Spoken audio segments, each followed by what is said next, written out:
boyfriend called me not wife material. I quit acting like one. Now he's crawling back, seeing his colossal mistake.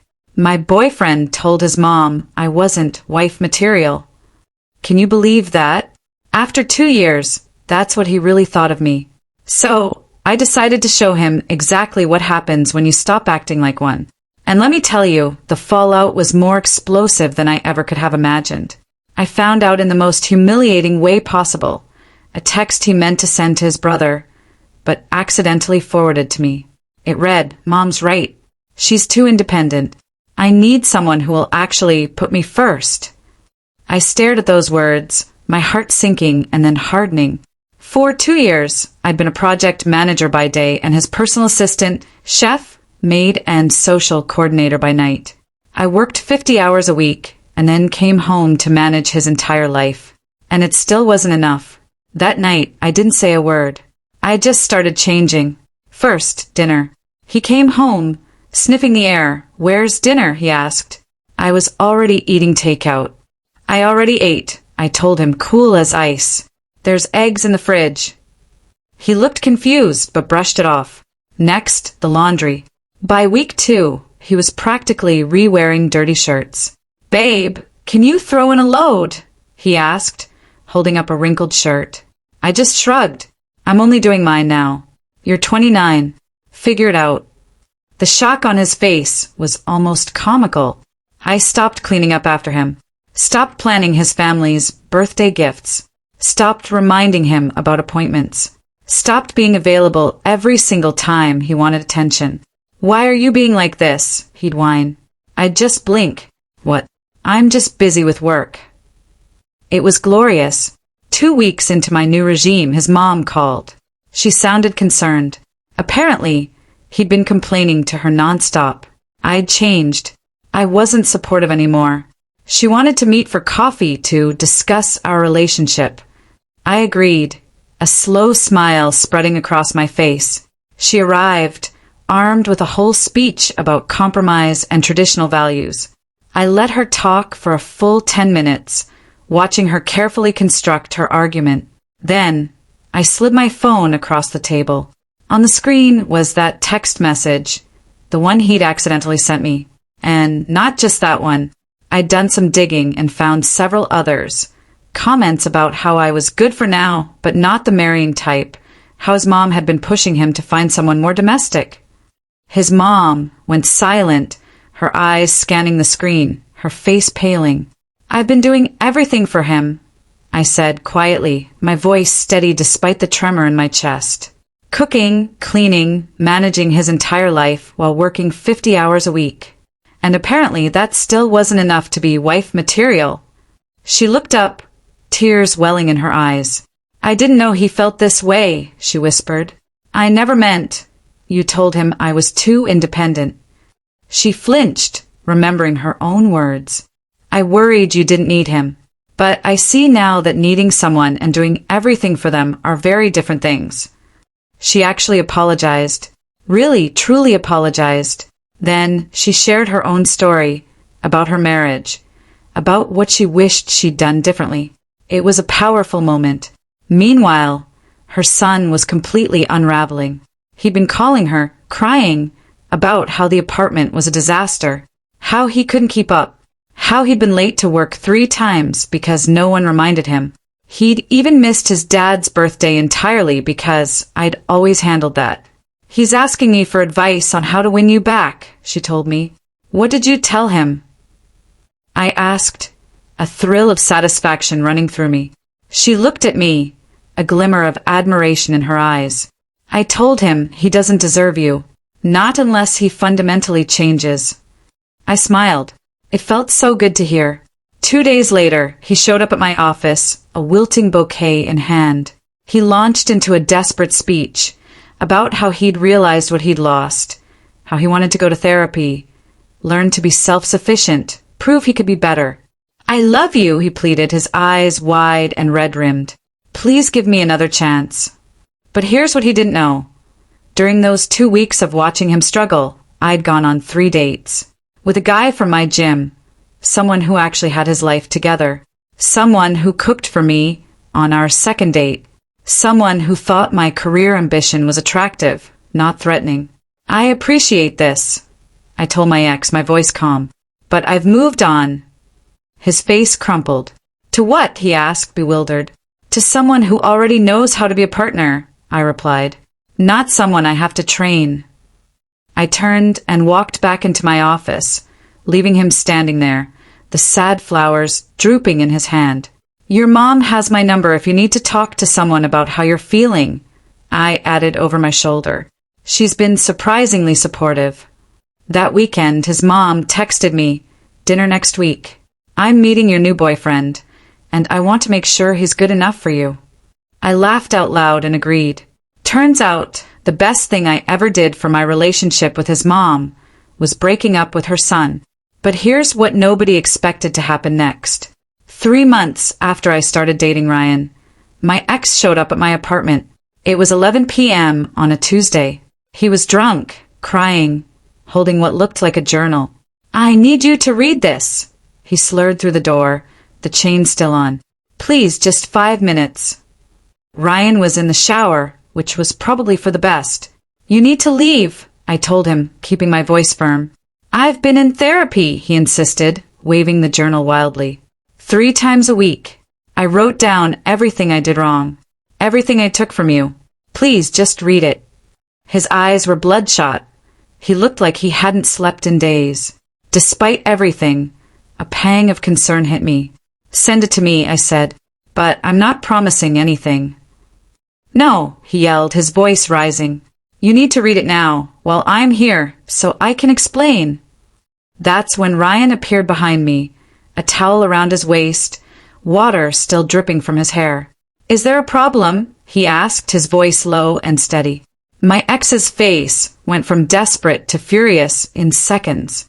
This is him, isn't it? The guy from the gym. You need to go, Ryan said calmly, his hand resting protectively on my shoulder. You don't know what we had. My ex spat, eyes blazing. You don't know her like I do. Ryan just stared him down. I know she does her own laundry. Now, leave before I call the police. My ex screamed, threw the journal at the door, and stormed off into the night. I called his mom the next morning. She picked up on the first ring. He showed up at my place last night, I said, recounting the chaotic scene. She sighed heavily. I was afraid of that. He's been obsessing over this therapy. Convinced if he just changes enough, you'll take him back. That's not how this works. I know, I replied. I've told him that. His dad's told him that. But he won't listen. She paused. Can I be honest with you? Of course. He's starting to scare me. He's lost weight. He's not sleeping. He got written up at work for missing deadlines.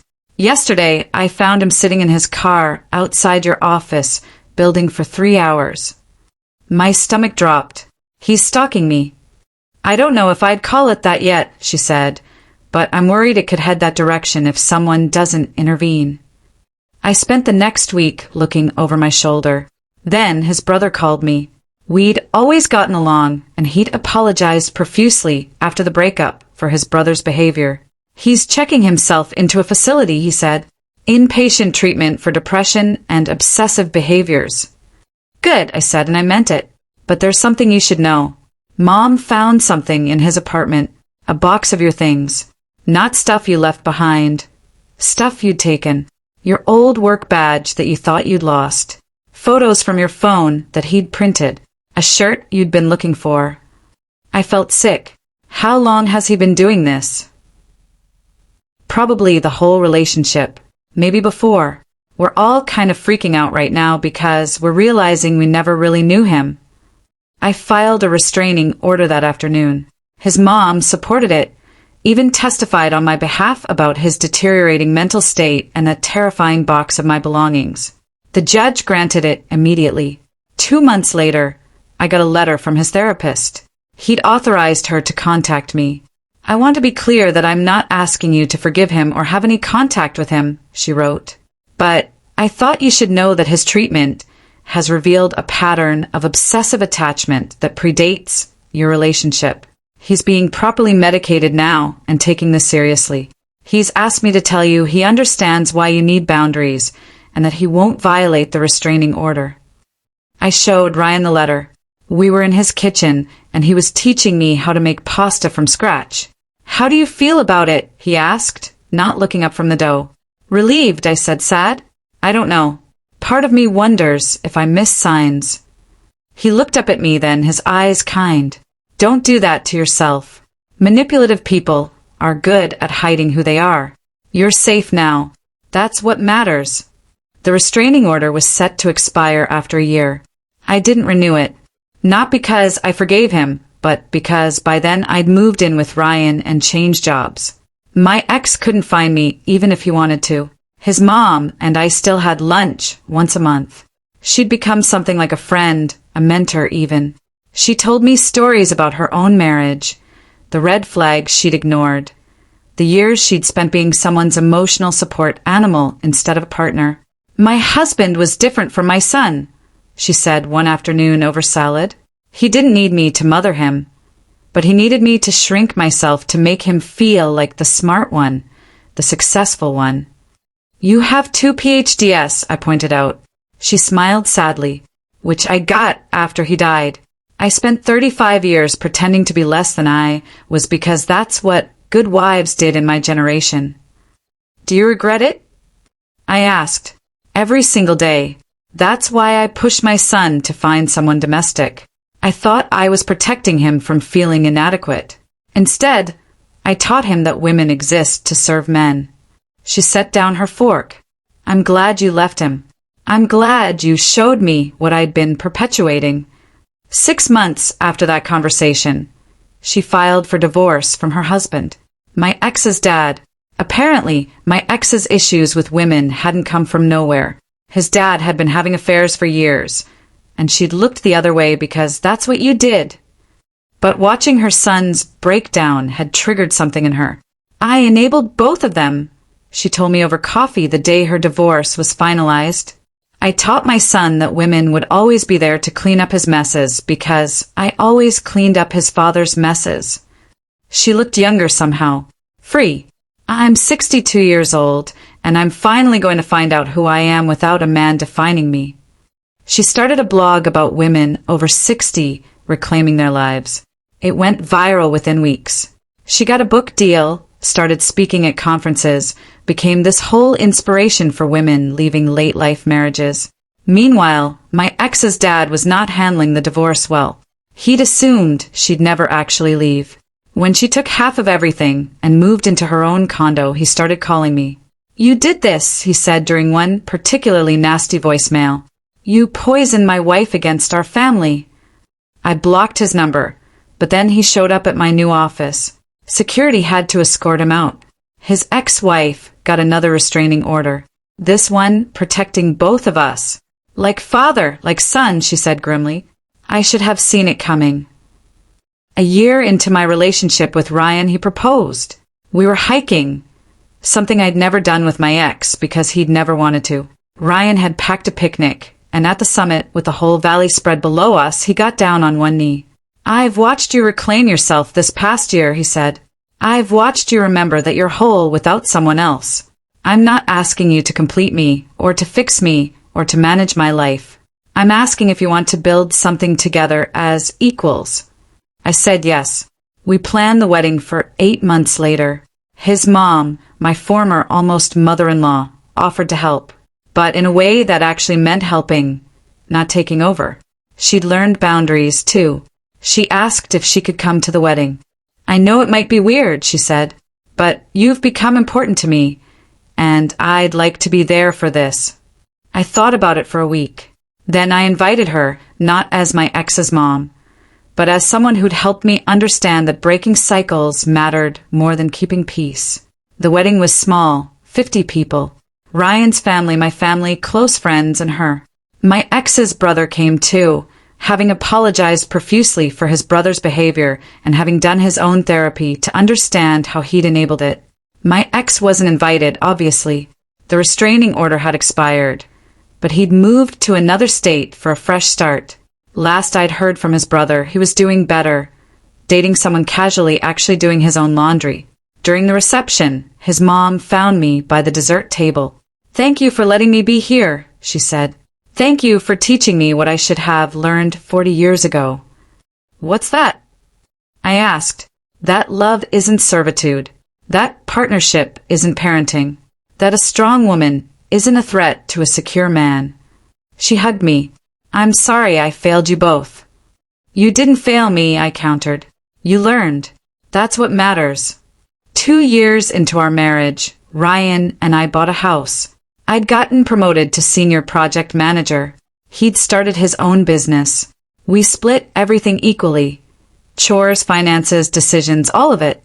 One Saturday while we were painting the nursery, yes, we were having a baby. My phone rang. Unknown number. I almost didn't answer. "Hello." "It's me," my ex said. His voice sounded different. Older somehow. "I know I shouldn't be calling. I know we haven't talked in 3 years, but I needed to tell you something, and then I'll never contact you again." I put the phone on speaker so Ryan could hear.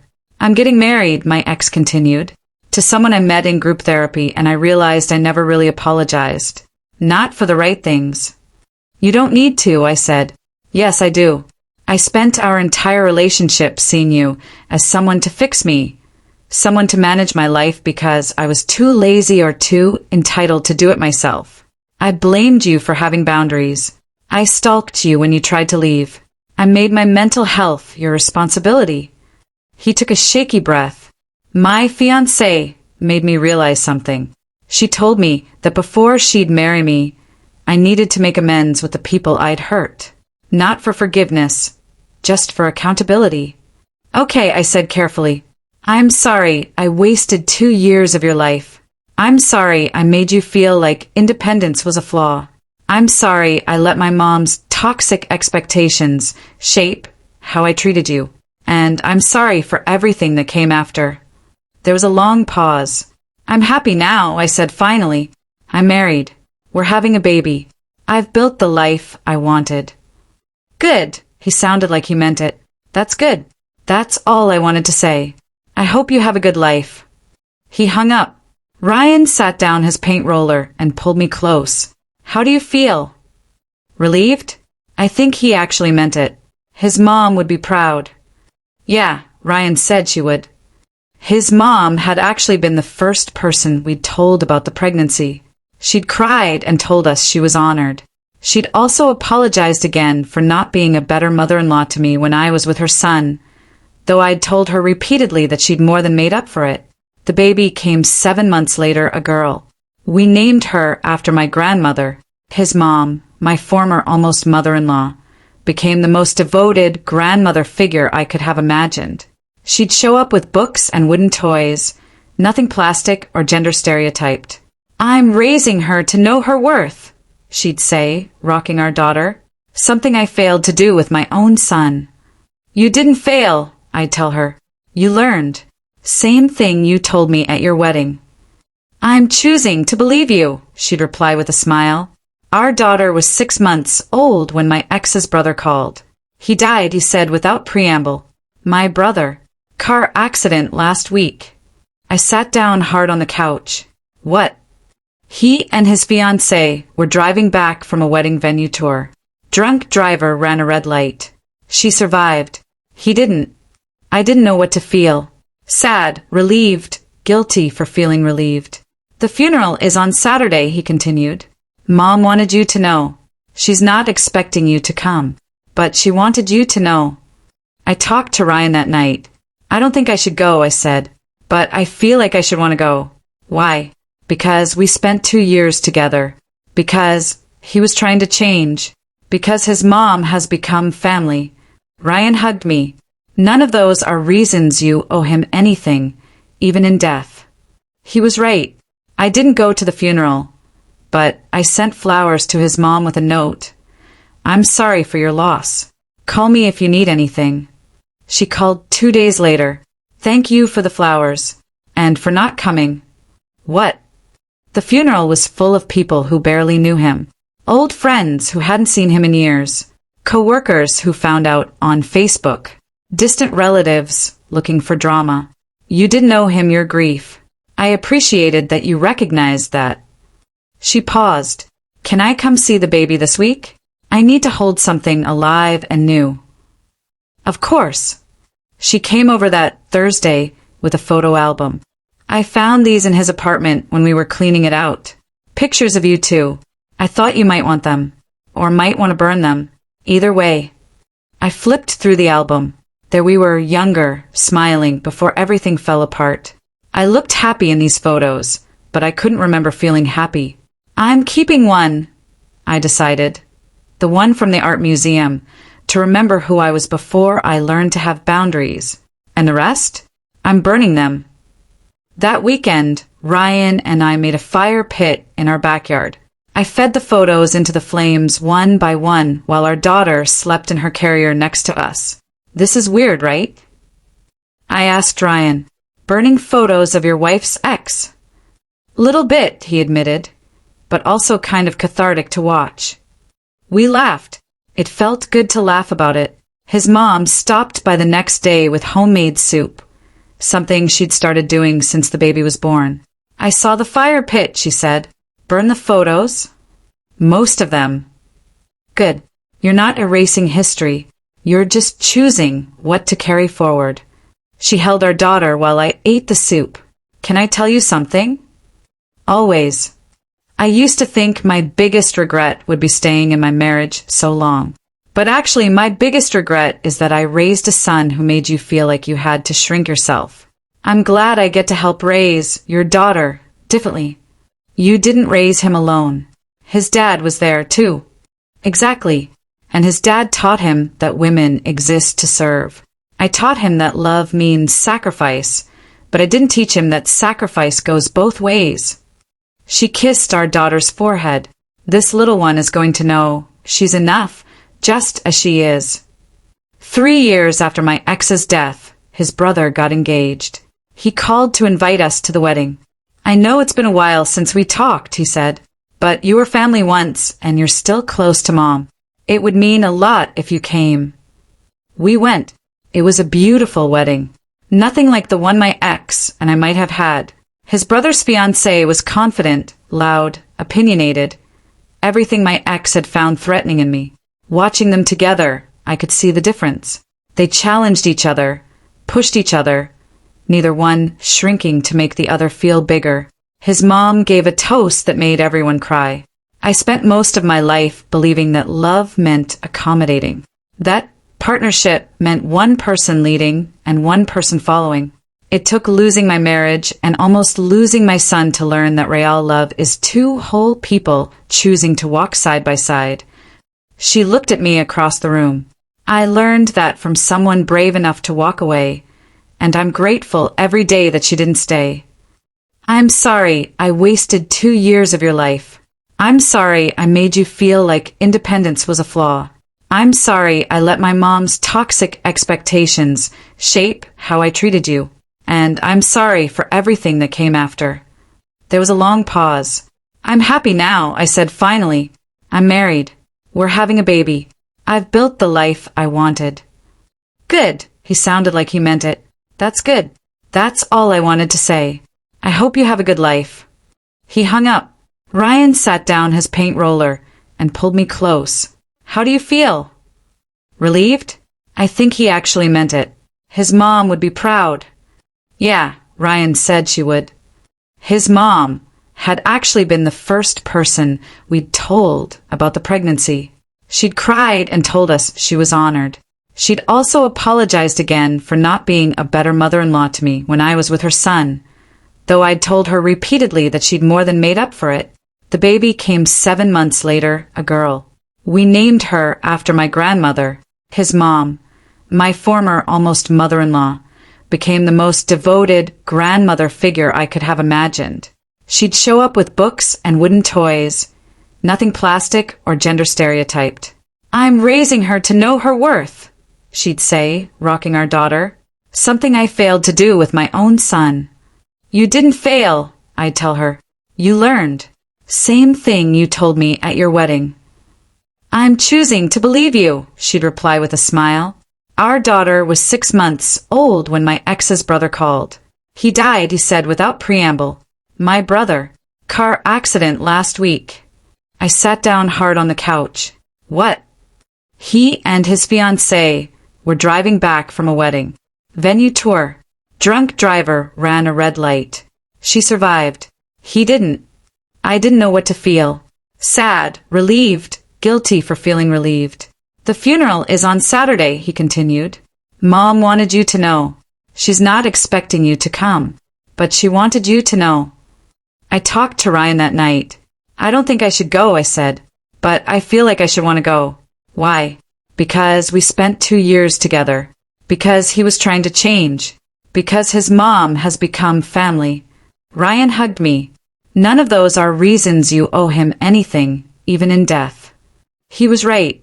I didn't go to the funeral, but I sent flowers to his mom with a note. I'm sorry for your loss. Call me if you need anything. She called 2 days later. Thank you for the flowers. And for not coming. What? The funeral was full of people who barely knew him. Old friends who hadn't seen him in years. Co-workers who found out on Facebook. Distant relatives looking for drama. You didn't know him your grief. I appreciated that you recognized that. She paused. Can I come see the baby this week? I need to hold something alive and new. Of course. She came over that Thursday with a photo album. I found these in his apartment when we were cleaning it out. Pictures of you two. I thought you might want them, or might want to burn them. Either way. I flipped through the album. There we were, younger, smiling before everything fell apart. I looked happy in these photos, but I couldn't remember feeling happy.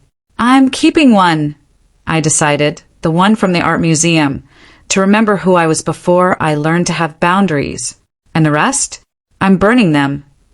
That weekend, Ryan and I made a fire pit in our backyard. I fed the photos into the flames one by one while our daughter slept in her carrier next to us. This is weird, right? I asked Ryan. Burning photos of your wife's ex. Little bit, he admitted, but also kind of cathartic to watch. We laughed. It felt good to laugh about it. His mom stopped by the next day with homemade soup. Something she'd started doing since the baby was born. I saw the fire pit, she said. Burn the photos? Most of them. Good. You're not erasing history. You're just choosing what to carry forward. She held our daughter while I ate the soup. Can I tell you something? Always.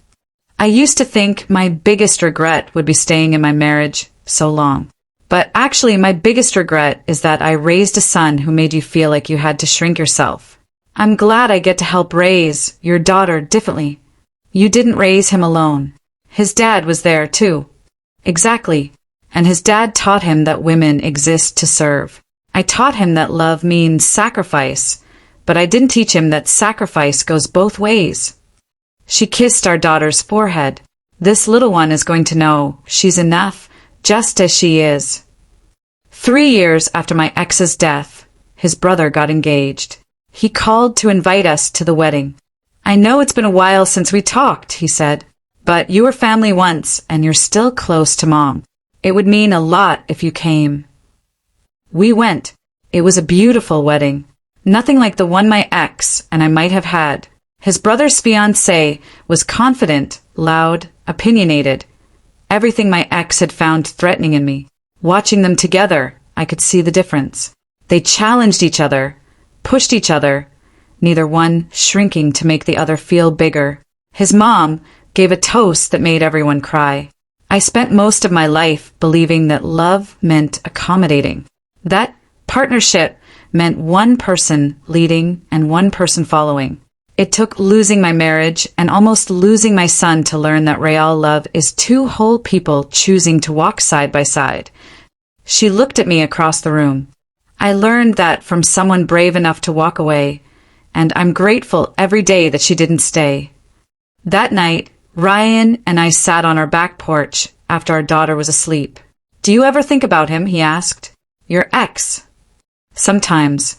Usually when I see couples where one person is drowning and doesn't know it. You saved yourself, you know. Not me, not his mom. You. I know. but you made it easier to stay saved. He kissed my forehead. That's what partnership's for. Not to complete each other, just to make the hard stuff easier.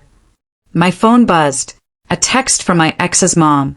She'd sent a photo of herself and her girlfriend at Pride. Both of them wearing rainbow flags like capes. Both of them grinning. Living my truth at 68. Never too late, the caption read. I showed Ryan the photo. Think our daughter will grow up knowing she can be herself. With you as her mom and that woman as her grandma? Yeah, I think she'll know. I thought about the girl I'd been 5 years ago. The one who cooked and cleaned and managed a grown man's life while working 50 hours a week. The one who thought independence was a flaw to be corrected. That girl would have never believed she'd end up here. Happy, free, with a partner who saw her strength as an asset, not a threat. With a daughter who'd never know what it feels like to shrink. With a found family that chose growth over comfort. I'd lost a boyfriend, gained a life. Fair trade. The next morning, I woke up to an email from my ex's brother. The subject line read, Mom's book.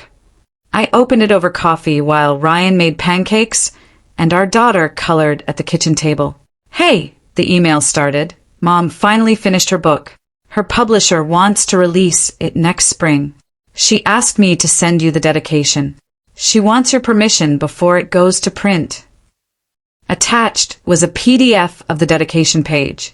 It read, To the young woman who taught me that it's never too late to unlearn the lies we tell ourselves about love. You showed me that boundaries aren't walls, they're foundations. That walking away isn't giving up, it's waking up. This book exists because you were brave enough to leave and because you were gracious enough to stay in my life after. Thank you for giving me a second chance to get it right. I read it 3 times, tears streaming down my face. What is it? Ryan asked, sliding pancakes onto plates. I showed him. Wow, he said softly. Are you going to let her use it? Yeah, I replied. Yeah, I am. I wrote back immediately, giving my permission and telling her how proud I was. She called me within minutes. I was so nervous you'd say no, she said, her voice shaking. Why would I say no? It's beautiful. Because I'm essentially admitting to the world that I raised a man who hurt you, that I contributed to that hurt. It's not a good look for me. It's an honest look, I countered. That's more important. She was quiet for a moment. The publisher wants me to do interviews, a book tour. They think this message about late life awakening and unlearning toxic patterns will resonate. It will. You're proof that change is possible at any age. I'm scared, she admitted. What if people hate me? What if they say I'm a terrible mother? Some people will, I told her gently, but more people will see themselves in your story. The women who stayed too long. The mothers who accidentally taught their sons that women exist to serve. The people who are trying to do better but don't know how. You really think so? I know so. So, the book came out the following spring. She titled it Unlearning Everything, A Mother's Confession. Within 2 weeks, it hit the bestseller list. Within a month, she was doing national interviews. I watched her on a morning show, talking about how she'd realized too late that she'd been teaching her sons that emotional labor wasn't real labor. How she'd modeled martyrdom and called it love. The host asked her about me, the woman you dedicated the book to. Is she okay with you sharing her story? I've changed identifying details to protect her privacy, she said carefully. But yes, she approved every word that mentioned her. She's happily married now with a beautiful daughter. She's living proof that leaving can save your life. And your son, the one who she dated? Her face fell slightly. He passed away a few years ago. But before he died, he'd started doing the work. He'd started unlearning the patterns I taught him. I like to think he would have become someone different, someone better. Do you blame yourself for his struggles? I blame a system that raises boys to expect service and girls to provide it. I blame a culture that tells mothers their job is to sacrifice everything. I blame myself for not questioning it sooner. But blame doesn't change anything. Action does. The interview went viral. Millions of views, thousands of comments from women who saw their own lives reflected in her words. She started getting speaking requests from universities, corporations, women's organizations. "I can't keep up with all of this," she told me over lunch one day. "I'm 68. I thought I'd be retired and traveling with my girlfriend. Instead, I'm accidentally a feminist icon." Accidentally. I chuckled. I didn't set out to be a voice for change. I just wanted to apologize to you in book form, and now you're helping thousands of other women apologize to themselves. She smiled. "When you put it that way, I guess I can handle a few more speaking engagements." Our daughter was 4 when she asked why Grandma, the one who wasn't Ryan's mom, had a girlfriend instead of a grandpa. "Because she loves her," I said simply. "Like Daddy loves you." Exactly like that. Love is love, no matter who it's between. "Okay." And she went back to her blocks, the question answered as easily as if she'd asked why the sky was blue. I thought about how different my own childhood had been, how I'd grown up seeing love as performance, as transaction, as something women gave and men took. "You know what's wild?" I said to Ryan that night. "What?" "My daughter will grow up thinking relationships should be equal. She'll grow up thinking independence is normal. She'll grow up never knowing what I had to unlearn." "That's the whole point, isn't it?" he said, pulling me closer. "Each generation getting to start from a better place." "Yeah, but it's still surreal to see." My ex's brother called a few weeks later with unexpected news. "Remember how my brother had that journal?" he asked. "The one he tried to give you the night he showed up drunk." Vaguely. "I found it in his things. I've been reading through it." He paused. "Do you want to know what was in it?" I thought about it. "Did I?" "Tell me." It was an apology. A real one. He'd written down every single thing he'd done wrong in your relationship. Not to guilt you or manipulate you. Just to see it all on paper. To force himself to reckon with it. He cleared his throat. The last entry was from the day before he died. It said, "I hope she never reads this. I hope she's forgotten about me entirely. I hope she's built a life where men, like me, are just cautionary tales. That's what I deserve to be." I didn't know what to say. I thought you should know that he got it. In the end, he really got it. After we hung up, I told Ryan about the journal. "Do you want to read it?" he asked. "No," I said. "I don't need his apology. I made my peace years ago." Good. But that night, I couldn't stop thinking about it. About a man who'd hurt me finally understanding the weight of what he'd done. About how death had come for him before he could fully become whoever he was trying to be. About how unfair that was, and also how it didn't change anything. I still made the right choice. He still did the wrong thing. His growth, or lack of it, didn't change the facts. The next morning, I drove to his grave for the first time. It was in a cemetery about 30 minutes from our house. His mom had mentioned it once, but I'd never felt the need to visit until now. The headstone was simple. His name, his dates, a quote I didn't recognize. I stood there for a long time, trying to figure out what to say. "I don't forgive you," I said finally, the words catching in the wind. "I don't think I ever will.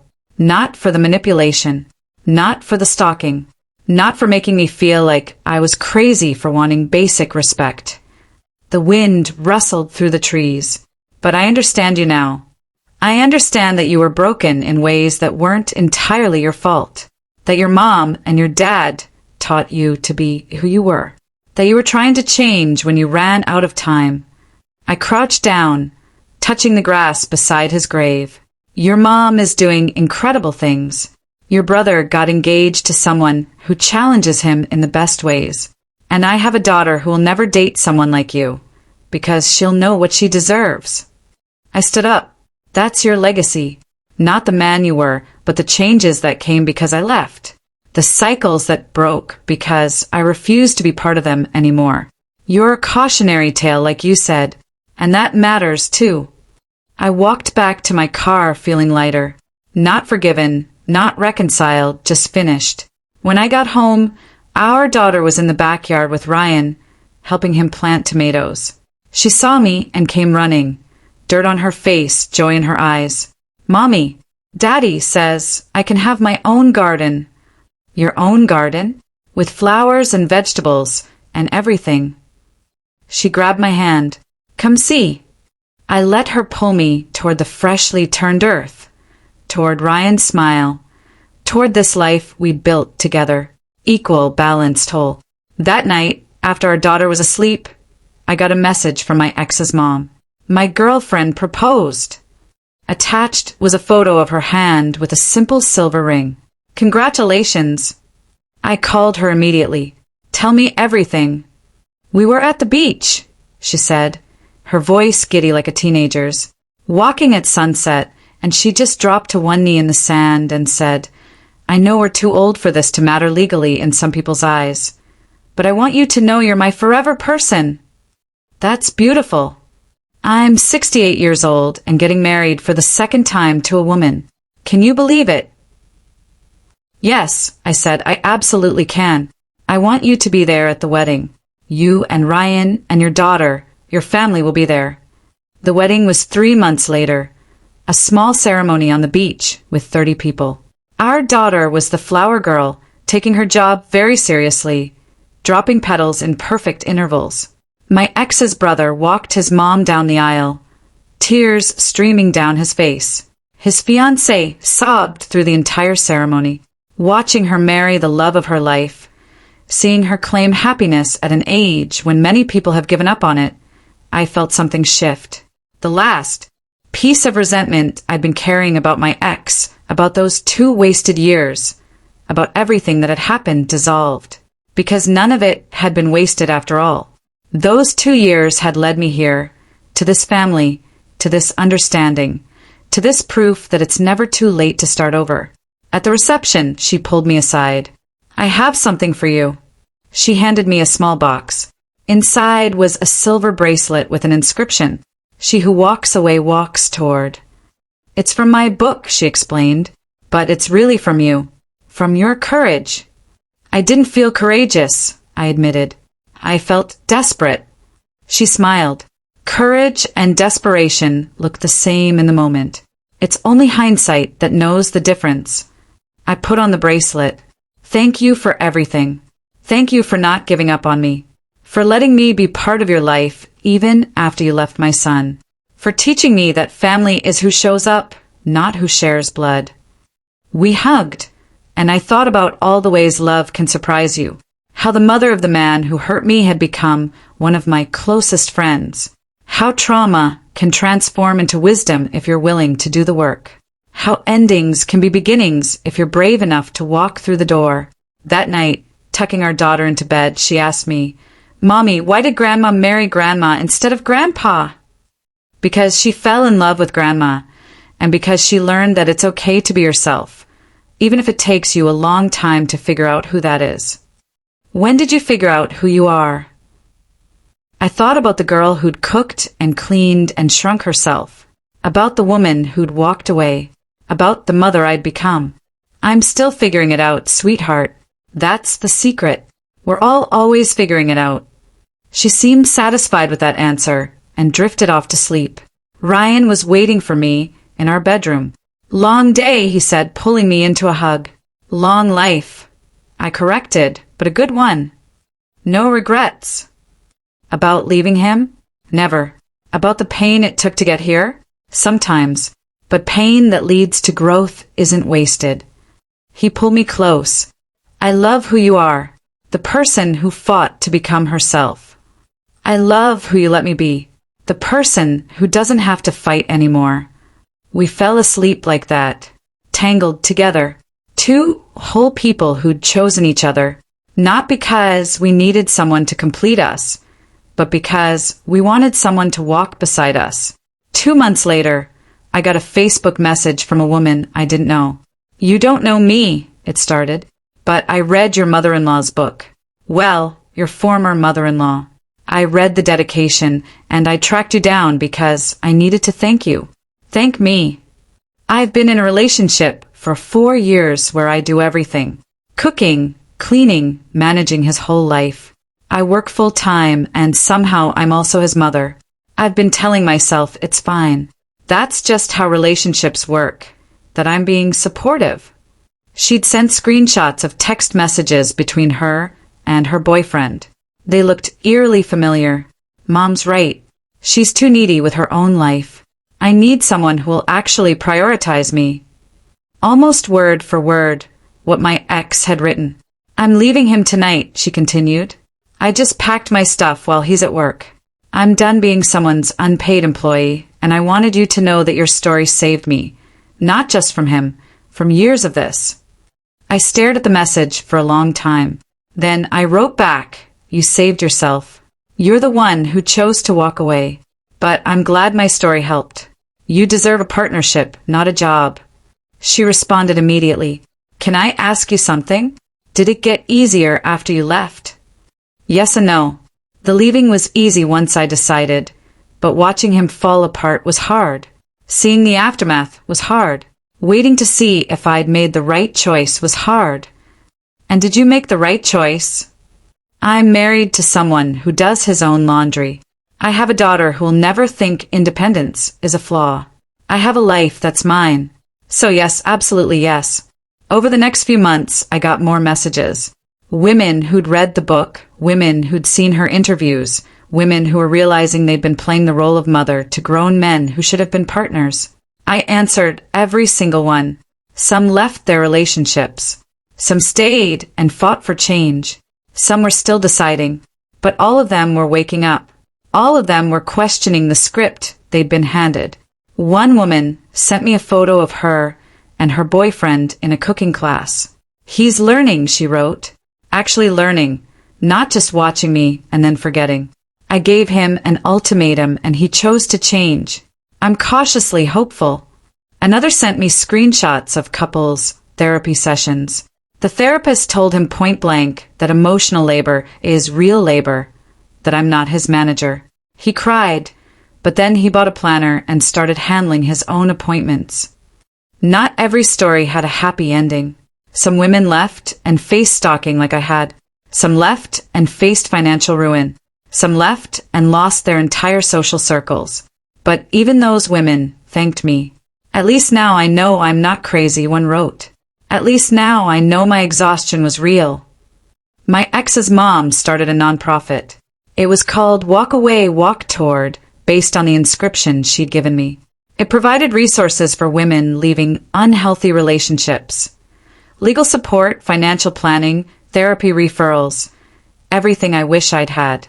I want to use my book money for something that matters, she told me. I want other women to have what you didn't have. A safety net. The organization grew quickly. Within a year, they'd helped 300 women leave.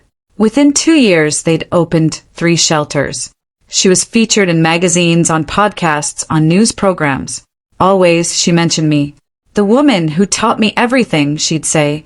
The woman who was brave enough to walk away from my son. One interviewer asked her, "Do you think your son would be proud of this work?" She paused, visibly emotional. I think my son was a casualty of a sick system. He was taught to expect service and call it love. If he'd lived, if he'd had more time, maybe he would have finished unlearning those lessons. Maybe he would have become an ally. But he didn't get that chance. So, I'm doing this work in his name. To make sure other men don't become what he was. To make sure other women don't suffer what his girlfriend suffered. Our daughter was 5 when she announced she wanted to be a teacher when she grew up. Not just any teacher, she clarified. A teacher who teaches boys to be nice. Boys are already nice, I said carefully. Some are, she agreed.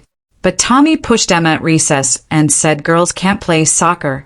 I want to teach boys that girls can do anything. I exchanged a look with Ryan. I think that's a great goal, he said. But you know what? Girls can teach girls to stand up for themselves, too. And grown-ups need to teach boys that girls aren't there to be pushed around, like you teach me, Daddy. Exactly like that. She seemed satisfied and went back to her drawing. She was sketching a soccer field with girls and boys playing together. Later that night, after she was asleep, Ryan said, "She's going to be okay, right?" "More than okay," I replied. She's going to be the kind of person who doesn't tolerate, who knows her worth, who won't settle. Because of you, because of all of us. Me, you, her grandmas. Everyone who's shown her what healthy love looks like. The next week, my ex's mom called with big news. I've been offered a position at a university teaching a course on gender roles and relationship dynamics. That's incredible, I exclaimed. It means moving across the country to California. I'd be 2,000 miles away. My heart sank. Oh, but, she continued quickly, my girlfriend and I talked about it. We decided we want to be closer to you and Ryan and our granddaughter, so I turned it down. You can't do that. This is your dream. Being close to family is my dream. I already missed raising one generation properly. I'm not missing this one. She moved to our city 3 months later. She and her wife, they'd made it legal the month after I last wrote about them. Bought a house 10 minutes from ours. Our daughter was ecstatic to have both grandmas nearby. They'd have sleepovers at their house, movie nights, baking days. She was learning that love comes in all forms. That family is chosen.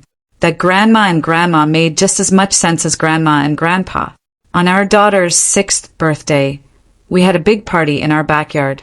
Both sets of grandparents, aunts, uncles, friends from school, neighbors. Watching everyone together, watching this family we'd built from broken pieces, I felt overwhelmed with gratitude. My ex's brother found me by the cake table. I think about him a lot on days like this, he said, wondering what his life would have looked like if he'd figured it out sooner. Me too.